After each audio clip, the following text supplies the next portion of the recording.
Well, this is the podcast that's a day late, but I won't let it be $1 short. So, why am I a day late? Well, I had an incredibly messy week last week. Actually, the last 2 weeks have been very internally messy for me. And I'll tell you more about that in a minute. But I want to open up this episode today by giving you, as I have begun to give myself, permission to be messy. There's such I don't know, a sort of, mo- uh,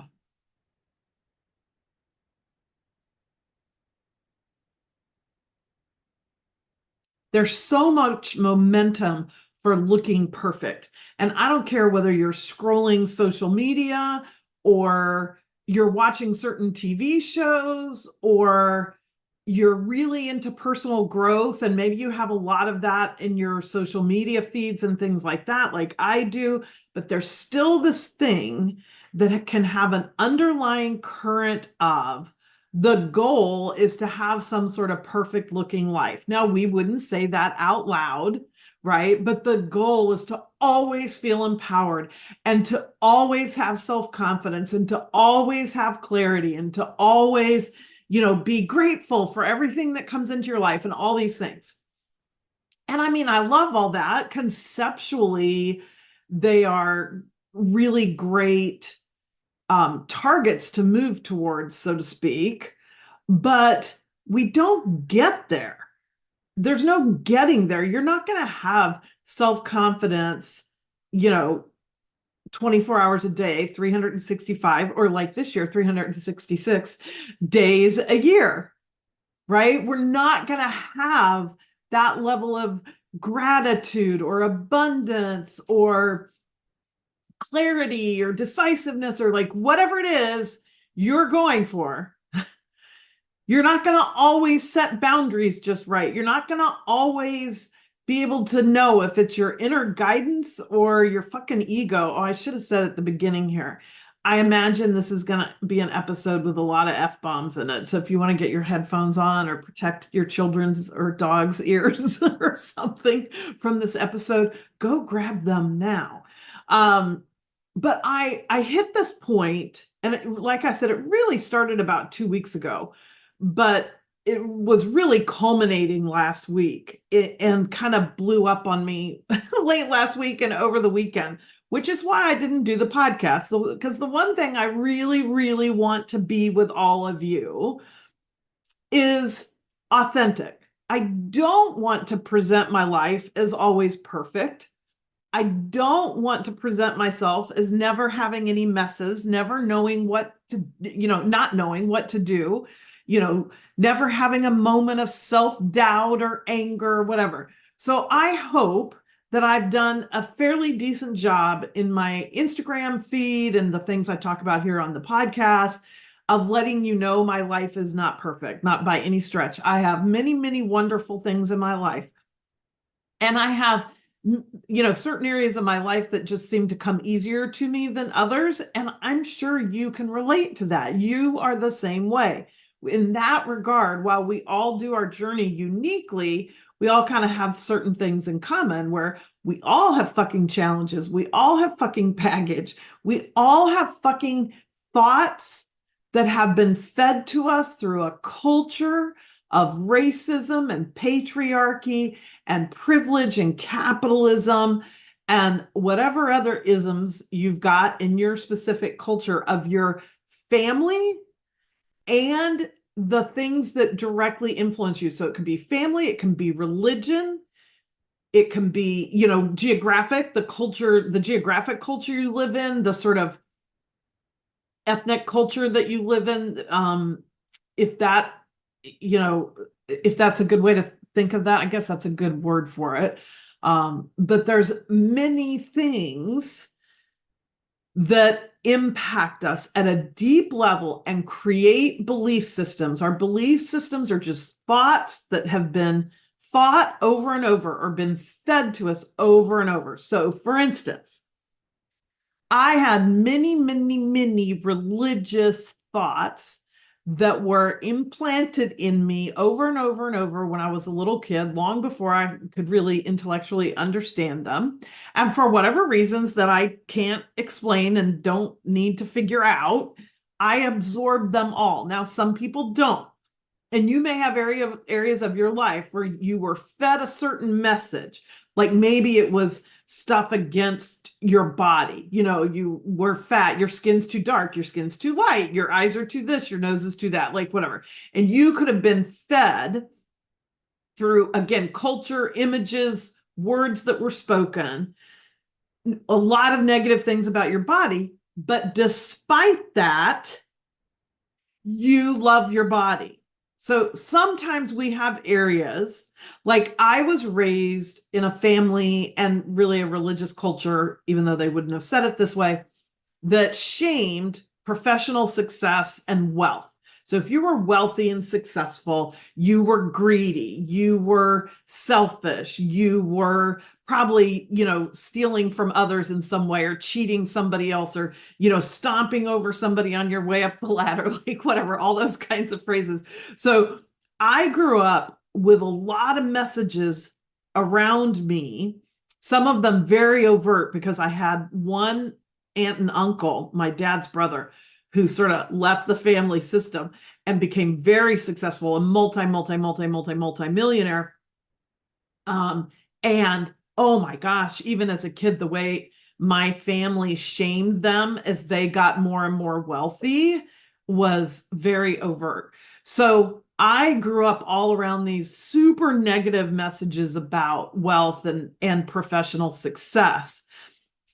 And yet I grew up believing I would always be successful and that I'm going to put an asterisk there for a second because I'm going to have to explain that. But anyway, just go with me for a second. That I would always be successful and I would have a lot of money.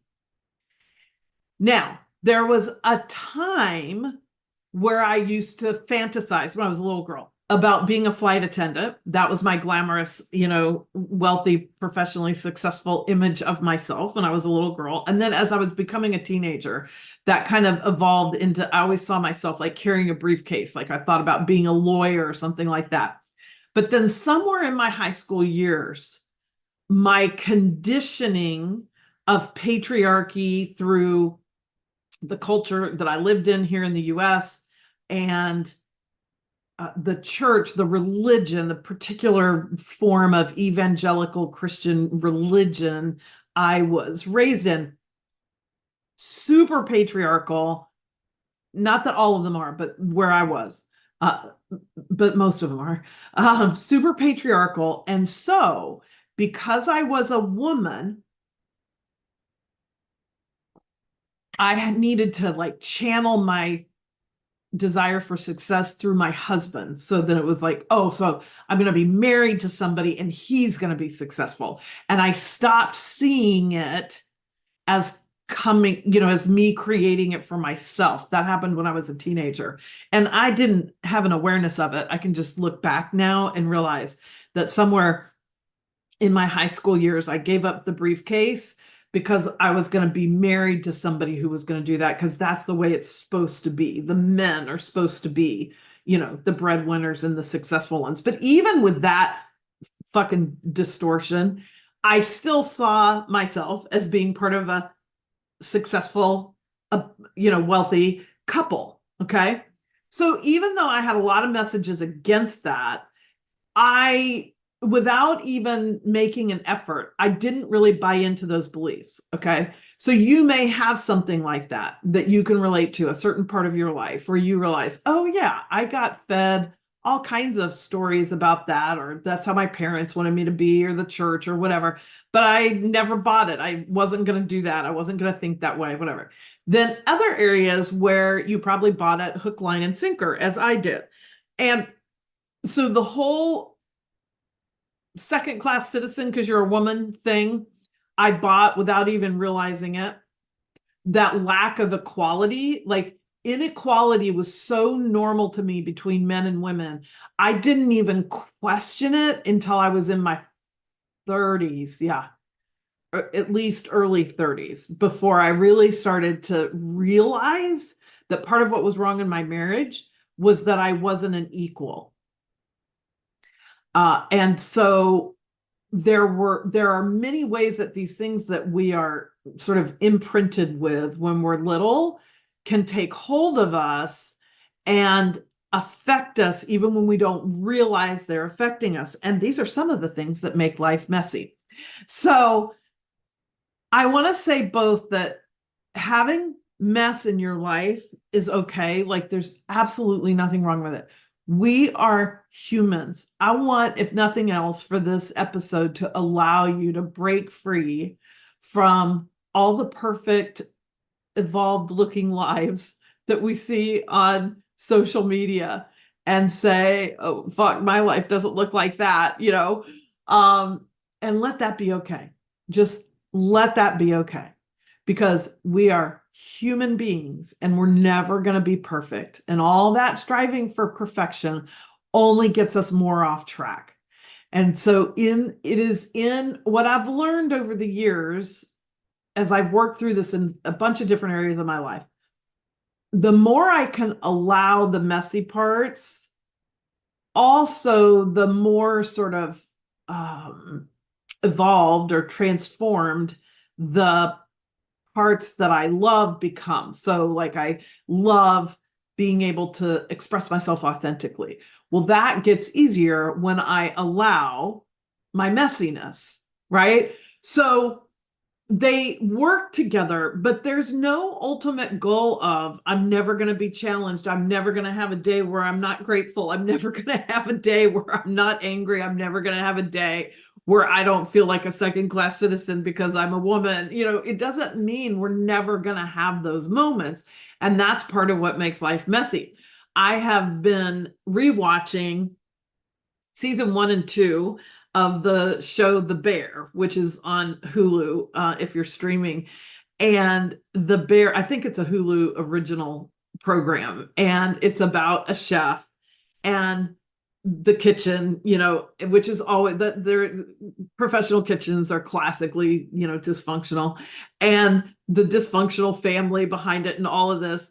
But also each of the characters is just so fucking endearing, like, and interesting, and the show does a great job. The writers do a fantastic job of writing the script, and the actors are fabulous as well, of being those complicated characters where they have things that are super dysfunctional and screwed up, and other things that are just so loving and kind and gracious and full of gratitude and love and, all of it. And I have been binging. I watched it when it came out last year, but looking forward to season 3 this summer. I was binging it the last couple weeks. And it was really helpful to me, actually, as I was going through my own messy stage, because I realized part of what I love about watching this show is seeing that combination of their total fucked upness, their total messiness. And that's not all of who they are. They're also awesome, talented, loving, generous, caring people. And it really helped me come to terms with this in the area of my life that I got really triggered in, and which was a good thing. I always like to say being triggered is not a bad thing. We're not trying to create a life where we're never triggered. That would be ridiculous. That's just part of perfectionism, couched in personal growth, so it sounds good. The triggers are great because they show us what we need to look at. So I got really triggered into a bunch of old beliefs that are all from the church, and my family was the same way. So to me, it's kind of all the same. It's like it's one entity that was imprinting these thoughts about the concept of God's will, that there is a God's will for my life that I need to figure out and do. I need to do that, whatever that is. But how do we figure that out? God doesn't send any letters, right? It's a whole mysterious thing, but somehow we're supposed to figure it out and do it. So it's like trying to hit an invisible target. And if you don't hit it, then things go wrong in your life. And that's why, because you were outside of God's will. So that's a terrible setup if you can't tell by just the way I said that. And also the doctrine of original sin and that we are born sinners. So, like you're born bad, you're born separate from God. God was also really described, I guess is the word I'll use, as like this, man in the sky, an anthropomorphic God and a masculine one at that, right? So, isn't that great the way that fits in with patriarchy? So, really, like as I've come into my own understanding of the impacts of patriarchy, to me, so much of the church and religion is just a stand-in for patriarchy. It's just patriarchy under God's umbrella, and I'm so fucking sick of it.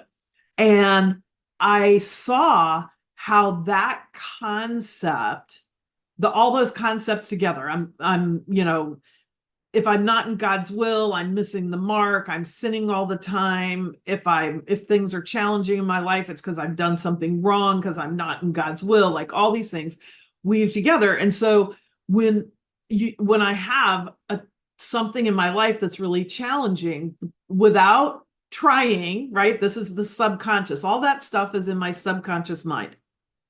Now, my conscious mind doesn't really believe that. I left the beliefs of the church that I grew up in and those concepts of God about 20 years ago. And so I don't consciously believe those, but our conscious mind is only about 5% of what's going on up there. And the subconscious is more like 95%. So it's really like a little jockey on a horse, because jockeys are always small in stature, so that they're lightweight and, the horse doesn't have as much to carry. It's like being the jockey on a horse and the jockey thinking they're in charge of everything. The horse is in charge, right? In a perfect world, the two are working together, right? So the jockey will steer and the horse will obey and all those kinds of things. And that's kind of how our subconscious and conscious mind work on a perfect day too. And then other days, like the days I was having in the last week or two, I had many, many days where that horse, that 95% of that subconscious was absolutely running the show. And let me tell you, those subconscious beliefs, like those that I just mentioned that I have, they absolutely dogmatically know they are fucking right. And all they care about is being right. And they don't care that that little 5% of my mind doesn't believe them, because they know they're the horse and they can overpower me. And so they did. And I had a really, really rough few days. And I kept thinking, I need to do Sunday's podcast. And I was like, I don't want to show up like a total fake and phony. And I can't figure out, at that point, I couldn't have articulated what I'm articulating to you now. So I decided to wait. I mean, I just decided not to do Sunday's episode. I had no idea I would record this today until this morning when I started having more clarity. Well, I was having more clarity all weekend. But part of it is just, and I suck at this, okay? Embracing that I don't have to be perfect, that this whole concept, because the whole concept of original sin and that kind of evangelical religion, and I know they're not all this way, but is that, you go to hell for that. Like that's eternal damnation, burning in fire, total torture never stops. Well, that is pretty bad. That is if you believe in that, which of course is how it's taught to you that that's true, that's a pretty fucking bad outcome. So who wants that, right? So, oh my gosh, I don't want to sin, and sin separates me from God, and I don't want to be separate from God. And so, there's this component in the evangelical world of Jesus being the one, and his death on the cross, and resurrection being like the vehicle, the way to then join back with God. They don't really call it oneness, or I never heard it described that way. And of course, there's all this grace and that kind of salvation stuff in the Jesus quadrant. But so much emphasis is still put on sinning and missing the mark, that, all this stuff. that was, and I guess my fear of that, my fear of going to hell, was what really stood out for me. So it just created this whole narrative where if I'm in a challenge, or if things are not going the way I want them to in my life, I must be doing something wrong. I'm missing the mark. I'm not in God's will.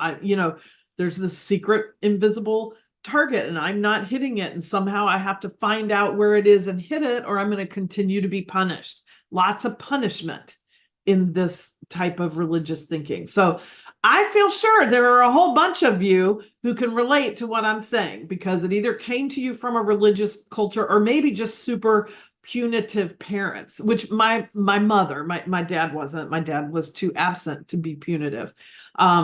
His absence was punitive, but not in an active way. It was a passive way. My mom very much expressed those same qualities. So it wasn't just the church. It doesn't have to come from the church. It can come from all kinds of things. But I want you just to, I don't know, try to at least normalize for this moment, or get some relief for this moment, that like it's not your fault from the standpoint of you got fed all that, right? All that stuff got put into your subconscious when you were really little. And so it's not that you have to be a victim to it either, because I don't want to present it that way. I'm not just fucked because I was taught that and I've believed it until I'm in, 60. But so I don't want to be a victim to it. But I also want to honor the fact that that's a fucking challenging set of beliefs that are not going to be that easy to break out of. Like, and by that, I just mean, again, no victim, but there's no perfection that I'm going for. I'm not, because this is where, unfortunately, those of us who are really dedicated to our personal and spiritual growth get hooked into just a spiritual, personal growth sounding perfectionism. And it's completely unrealistic. And unless we become enlightened beings in our time, not happening, And so that somehow being able to allow, oh, I got totally carried away today with that old belief and did this or whatever, it just threw me off, or whatever, however it impacted you. And that's okay. Like, that doesn't have to define me. That's not who I am. That's not my identity. And it happens. So it's the way that you can hopefully look at a child or look at a pet, a puppy, a kitten, something that is in its growing stage, which we are all always in. We're all children, puppies, kittens, metaphorically, because we never get to this point that we're perfect in this life. And so metaphorically, we're always in those stages of learning what we can do, learning what we can't do, learning what hurts, hot stoves, falling down when we're learning to walk, peeing on the floor if we're a cat or a dog, and getting a smack on the nose for that, and learning how to signal our wonderful owner that we need to go outside and go to the bathroom, like whatever, right? Like, life is just that kind of a playground, and we don't get to the point where we're perfect, and we don't expect kids to be perfect, and we don't expect our pets, even if they're well trained, to be perfect. We know they're going to have the day that they puke on the carpet, or pee on the floor, or chew through something we didn't want them to chew through, or something. And sure, we don't love it. It's not our favorite day, maybe, but we don't go get rid of the dog or browbeat it, or, terrorize it, which is what we tend to do to ourselves. When I get in that, I get locked into self-criticism that doesn't stop. And even when I try to get out of it, I'll, just swing right back in to a thought process that takes me back to some shortcoming in me, something wrong with me, something I'm not doing good enough, all these things. And so I say that to say, you are absolutely exactly as you should be, who you should be, okay? As you are. where you are, all the things. I love the Hafez quote. I think it's Hafez who said, like, put a dot on a map that is you and then draw a circle around it, because that's how the divine sees us. We're always in the center of our own map. We can't be off the grid, so to speak. Whatever you believe, spiritually, energetically, I don't care. This does not require spiritual beliefs. I don't even know anymore what I believe. And I know a lot I don't believe, but I'm not even sure what I believe anymore. But what I know is that the only place to be is exactly where you are. And why I am here to help myself and help you be less tripped up, less beaten up by our own subconscious beliefs and habits that were embedded to us for all kinds of different reasons at all different times of our lives, to have the tools to break free from those, or at least diminish their impact. We are not going to perfection. That is not the destination. The destination is, happiness. It's pleasure. It's being able to live a life that feels good to you most of the time, to do things, to do work, or maybe your work isn't that important to you. Like, to me, my work is very much an expression of who I am. And it always has been, even before I was a life coach. And whatever work I do in the future, whether it's life coaching forever, or I add something else or do something else, for me, my work is very much part of my self-expression. But that's not the way it is for everybody. Some people are just like, yeah, like, I just do the work to get it done and make the money so I can live the life I want. Super fine. It doesn't matter. Anywhere in between that you might find yourself. It is creating less stress and more space for pleasure, gratitude, happiness, love. That's what we're going for. But we don't get there by shaming the things that are not it. When I start shaming myself because, I got caught in that religious bullshit, well, that doesn't help me get out of it. Okay. I have to sort of find a way to love myself out of it, to say, oh my gosh, poor Brenda, I have been being so mean to her. I have been treating her the same way that punitive anthropomorphic God that she was taught existed treated her, right? With just judgment and punishment and, eternal damnation and all that. So how can I get back to that wiser part of myself who loves me no matter what? Unconditional love, no matter what. And that self, that capital S self, is always in us. Like, you don't have to cultivate it. You don't have to, create it. You don't have to go get it. You don't have to, it's there. It just wants to be found. It wants to be listened to. And that 95% of those subconscious things that are so detrimental to us are shouting at us so loud we can't hear that capital S self.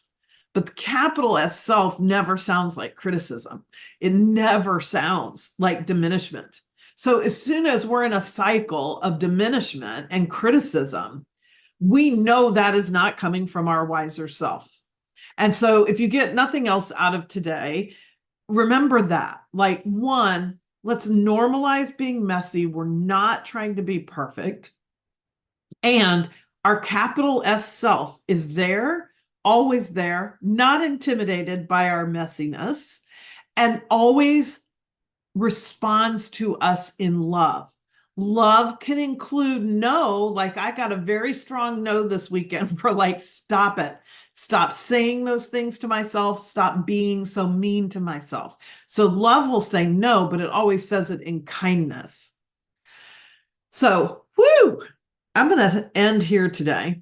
And I want more than anything to hear your comments about this episode. So whether it's easier for you to just go DM me on Instagram, Brenda Florida Coach, or if you like to put comments here on, the platform that you get this from, my email is in the show notes. If you want to, just email me. I would love to hear it.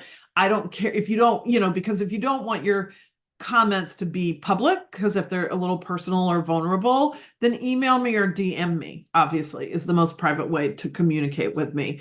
But I want to hear if this resonates. I want to hear if it's easy for you or hard for you to allow the messiness in your life. If you've got religious or family, indoctrination in your subconscious that is not serving you and is diminishing you. I've often thought about starting a group or something for those of us who have been religiously abused, because that's how I think of it now. As well as I got plenty of emotional abuse through my family and my husband's. But that's a little different topic. It's a similar flavor in my case that the religious stuff was.